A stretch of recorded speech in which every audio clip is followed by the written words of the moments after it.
Avant toute chose, voici un récapitulatif des 10 données qui vont influer sur le budget. 1. Les participants. On est 5, dont 4 majeurs et 1 mineur de moins de 12 ans. 2. La période de l'année, de mi-juin à mi-juillet. 3. La durée du voyage, 30 jours. 4. Le trajet de départ, vol vers New York depuis Toulouse. 5. Le trajet du retour, vol vers Toulouse depuis San Francisco. 6. Les régions visitées de New York à San Francisco en passant par la Nouvelle-Orléans. 7. Le moyen de transport principal aux USA, une location d'une voiture de 7 places. 8. La distance théorique aux États-Unis, grosso modo 7300 km. 9. Le type de logement envisagé, hôtel entre 2 et 3 étoiles. 10. Le mode de restauration envisagé, principalement des casse-croûtes le midi et des restaurants le soir.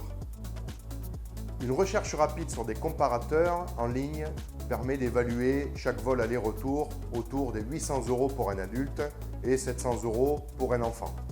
Pour 5 personnes, avec des valises cabines, pendant 30 jours et avec des étapes dans des parcs nationaux, on envisage un style SUV 7 places standard. Et comme il y a un surplus tarifaire, puisque l'agence de dépôt du véhicule est différente de l'agence de départ, alors on avoisine un coût de 3 000 € pour les 30 jours, ce qui fait à peu près 100 € par jour. On estime les petits trajets à chaque étape à 20% de kilomètres en plus, soit environ 8 760 km. Le véhicule devrait consommer autour des 10 litres au 100 km et en sachant qu'aux USA on est autour des 0,71 € par litre, tout ça, ça nous donne un budget carburant en gros à 630 €. Le standard aux USA sont des chambres pour 4 personnes équipées de 2 lits doubles. Mais nous, on est 5. Et avec 2 jeunes adultes que l'on va laisser parfois dans leur propre chambre pour l'intimité. Donc on vise soit 2 chambres, soit une suite équipée de 2 chambres séparées ou une seule chambre pour 5 selon les disponibilités et selon les prix.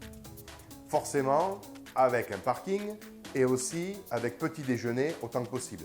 Pour ce faire, on vise arbitrairement une cible de 225 € par nuit pour tous les 5.